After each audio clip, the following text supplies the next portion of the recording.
Good win Saturday. It was a hard-fought physical game.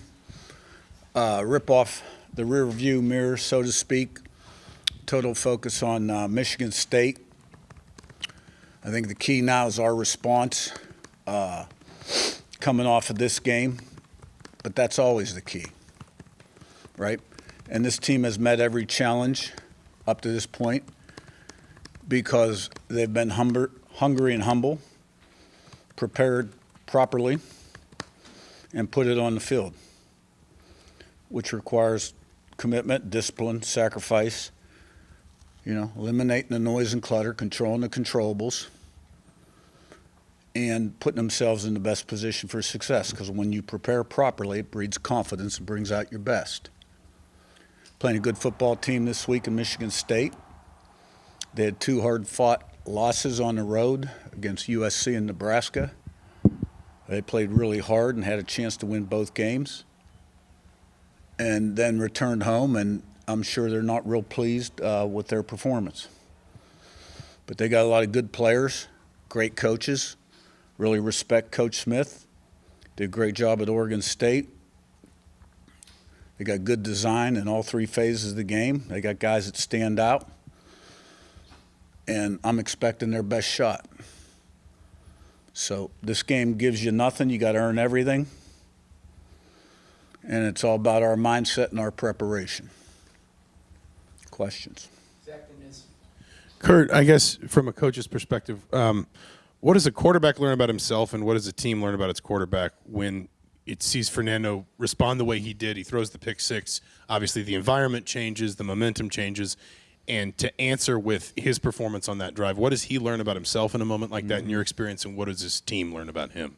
Well, the quarterback's the key figure. He gets too much credit and too much blame. He overcame adversity. That play wasn't all on him, but at the end of the day, the ball came off his hand. We had pressure in the pocket. He wasn't able to set his feet. The receiver could have flattened the route, and it happened. And we talked about it a lot going into the game. You don't go on the road and win a game like this without being able to overcome adversity and never let doubt or frustration creep in. And that was a prime example of that. And his teammates rallied around him and supported him. And we came back with a 9-play, 75-yard drive. And I think offensively, the best things we did was we responded to their scores with two 9-play, 75-yard drives, and then had a great 2 minute before the half again, like we did against Iowa, where in 24 seconds we were able to take the ball downfield, kick a 58-yard field goal, and give us momentum going in the locker room. Defensively, we were tremendous most of the time. TFLs, sacks. Second half, gave up 3 points, had 2 interceptions, gave up 41 total yards, not counting the last drive. Where we were in prevent defense. And special teams. The 58-yard field goal, which he made twice, and then Radicek's 2 field goals. But the other teams were good.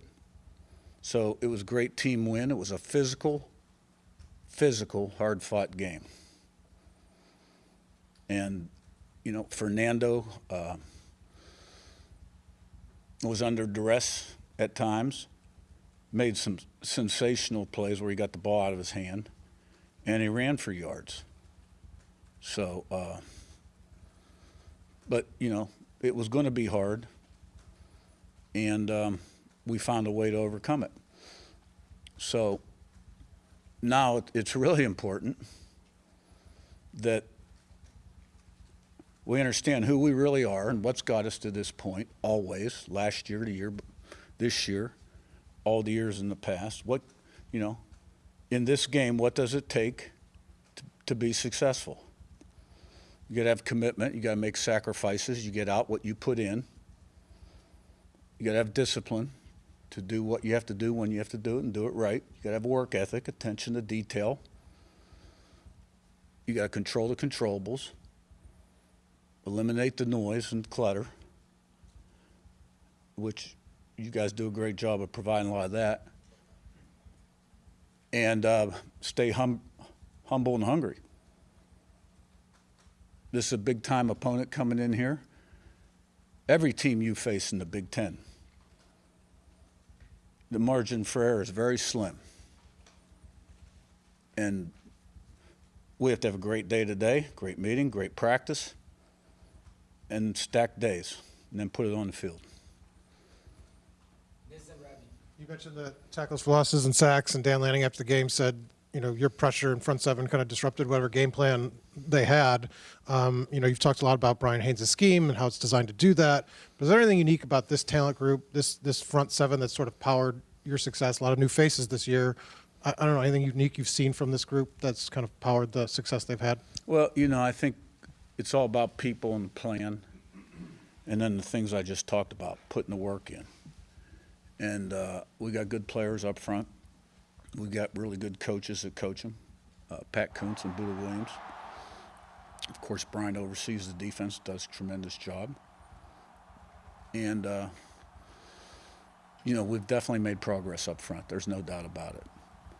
But we also understand we're in a production-oriented business, and what we did yesterday doesn't mean squat, because next week's news will be largely determined by what we do today, tomorrow, Wednesday, Thursday, Friday, and then obviously Saturday from 3:30 to 6 o'clock, from play 1 to 150. Ravi, on your left of Pete. Yeah, Coach, wanted to ask about Isaiah Jones. Why is he playing so well, and his development? Is that an example of the kind of development that you want in your program and are seeing in your program? Yeah, I think everyone is just so proud of Isaiah Jones. He's a great teammate. He's a great leader. He represents everything that we talk about, what it takes to be the best you can be. He was on the team the year before I was hired, but when he showed up, I guess he had a back injury, required surgery, wasn't able to do very much. So he got out there my first spring and then fall, played quite a bit the first half of the season in our Joker package. And then Hardy started to play a little bit more. And I think it's just a case of a guy staying healthy. And, these are young guys. Their bodies change. Their work with Derek, the winter, and then the summer builds on the winter. And then you put 2 years together, 2 years in the same scheme. Now you can play faster, react because you recognize. And he is really playing well. I am so happy for him. And he has been a huge playmaker for us. Pete, on your left of Matt. Yeah, Curt, can you talk a little bit about the production you're getting from Wyatt and Landino? They've among the defensive linemen who are playing really well.